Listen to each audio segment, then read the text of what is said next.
नमस्कार मेरे प्यारे दोस्तों, मैं हूं आपका होस्ट शेफ धीरज और आज इस वीडियो में हम लोग डिस्कस करने वाले हैं रेस्टोरेंट के बंद होने का एक मेजर कारण जो कि है पार्टनरशिप डिस्प्यूट्स। स्टार्टिंग में होता क्या है, जब भी हम लोग रेस्टोरेंट स्टार्ट कर रहे हैं तो हमको एक बहुत ही बड़े अमाउंट की जरूरत होती है रेस्टोरेंट को स्टार्ट करने के लिए। तो हम लोग अपने फैमिली मेंबर्स के पास जाते हैं, रिलेटिव्स के पास जाते हैं और फ्रेंड्स के पास जाते हैं और उनसे कुछ अमाउंट मांगते हैं। अब जो भी अमाउंट वो हमको देते हैं तो हम उनको एक सर्टेन परसेंटेज अपने बिजनेस के अंदर दे देते हैं। अब यहाँ पे जो परसेंटेज हम उनको दे रहे हैं वो प्रॉपर्ली डिफाइन होनी चाहिए, या परसेंटेज जज करने में भी हम लोग चूक कर जाते हैं, जिसके की कारण बाद में डिस्प्यूट होते हैं। अगर बिजनेस अच्छा चल रहा है, ठीक है, और जो पार्टनर है जब उसके पास अच्छा पैसा जाता है, अच्छा प्रॉफिट जाता है तो वो तो खुश होगा। बट यहाँ पे जो उस बिजनेस को रन कर रहा होता है वो दुखी वो दुखी हो जाता है कि भैया मैं सारा काम कर रहा हूं और सारा का सारा प्रॉफिट उसको मिल रहा है जबकि वो कुछ भी काम नहीं कर रहा है। वहीं पे अगर बिजनेस लॉस के अंदर होता है, ठीक है, तो यहाँ पे दोनों के अंदर प्रॉब्लम आने लग जाती है। मान लीजिए जिसको लॉस हो रहा है वो भी लॉस पे कर रहा है और आप भी लॉस पे कर रहे हो और आप बोलोगे सारा समय यहाँ पे दे रहा हूं, जो दूसरा बंदा है वो दूर से देख रहा है, वो कुछ काम नहीं कर रहा है। तो यही सारी चीजें होती हैं और लास्ट में जो बिजनेस है बंद हो जाता है। तो जब भी आप कोई एक रेस्टोरेंट स्टार्ट कर रहे हैं, फूड बिजनेस स्टार्ट कर रहे हैं या किसी भी प्रकार का बिजनेस स्टार्ट कर रहे हैं, तो आपको एक प्रॉपरली फाउंडर्स एग्रीमेंट बनाना चाहिए ताकि बाद में किसी भी प्रकार का डिस्प्यूट ना हो।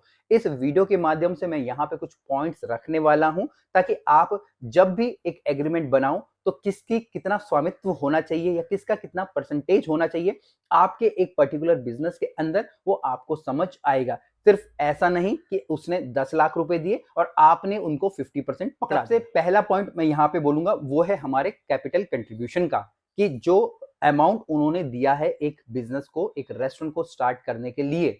अब मान लीजिए एक बिजनेस को स्टार्ट करने में 10 लाख रुपए लग रहे हैं और उन्होंने दे दिए हैं मान लीजिए 5 लाख रुपए, तो आपको उनको कितना परसेंट देना पड़ेगा? आपको उनको 50% देना पड़ेगा।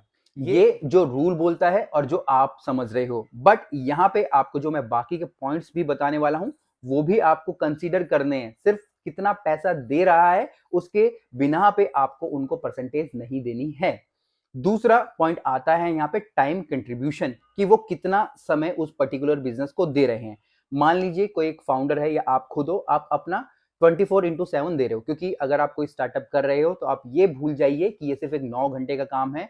ये जब तक आप बिजनेस चला रहे हो तो आपको वहां पे रहना पड़ेगा, ठीक है। 24/7 की ये जॉब होती है फाउंडर्स की, स्टार्टअप्स की। ये किसी भी प्रकार की 9 से 6 जॉब नहीं होती है। तो आप यहाँ पे अपना सारा समय दे रहे हो और दूसरा पार्टनर जो वहां पे पैसा लगा रहा है वो कितना टाइम दे रहा है, क्या वो फुल टाइम है, ठीक है, क्या वो सिर्फ जस्ट फ्रीलांसिंग कर रहा है या पार्ट टाइम आ रहा है, तो उसके बेसिस पे भी उसकी परसेंटेज डिवाइड होगी। तो पहला वो कितना पैसे लगा रहा है, दूसरा कितना वो वहां पे समय दे रहा है। क्योंकि बाद में नहीं तो आप बोलोगे प्रॉफिट होगा तो भैया कि वो तो बिल्कुल समय नहीं दे रहा है, मैं ही सारा समय लगा रहा हूं, या अगर नुकसान हो रहा होगा तो आप बोलोगे कि सारा काम मैं ही देख रहा हूं, मुझसे हो नहीं रहा है और बाकी मेरी कोई मदद करने के लिए भी नहीं आ रहा है।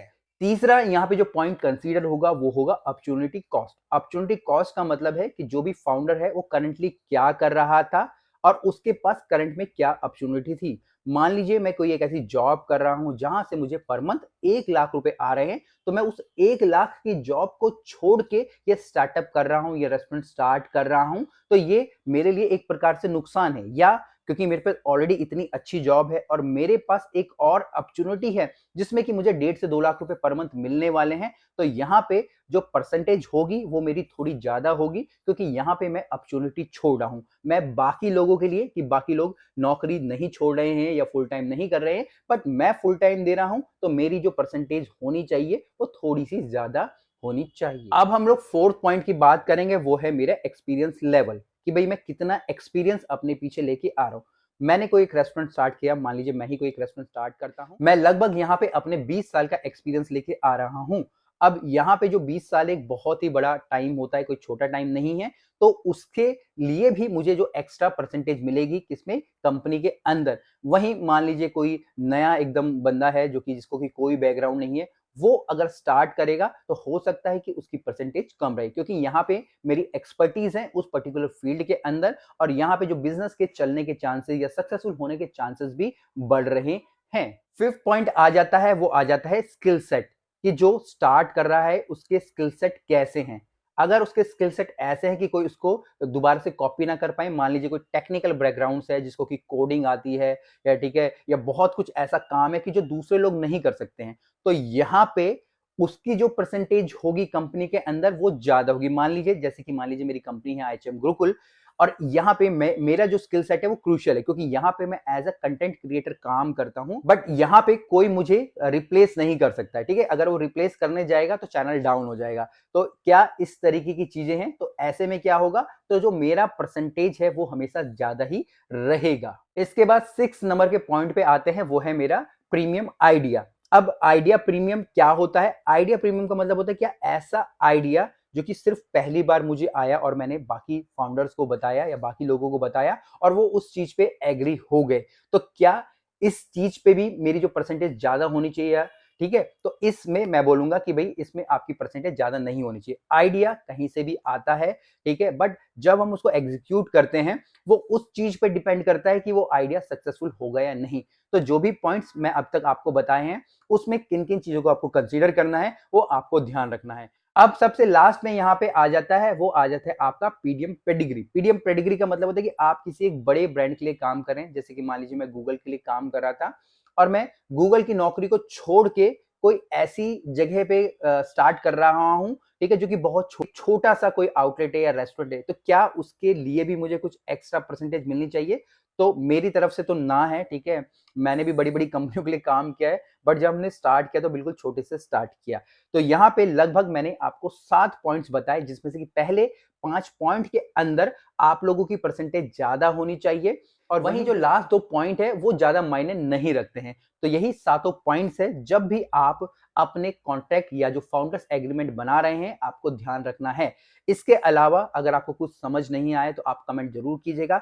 बाकी यहाँ पे जो भी पॉइंट है अगर आप हमें कमेंट करके बताओगे कि किस पॉइंट को आपको समझना है, क्योंकि यहाँ पे एग्रीमेंट्स होने के बाद सैलरीज भी आती है कि भाई क्या हमें कितनी सैलरीज लेनी चाहिए, ठीक है, कितना प्रॉफिट शेयर होना चाहिए, अगर मैं फुल टाइम कर रहा हूं तो मुझे कितना पैसा मिलना चाहिए सैलरी के तौर पे। तो ये सारी की सारी चीजें भी हमारे दिमाग में आती है। अगर आप चाहेंगे कि मैं और भी डिटेल में और भी नए टॉपिक्स कवर करूं फाउंडर एग्रीमेंट्स के अंदर, तो नीचे जरूर लिखिएगा। बाकी कुछ भी क्वेश्चन हो कमेंट्स हो वो भी आप नीचे पिन कर सकते हैं।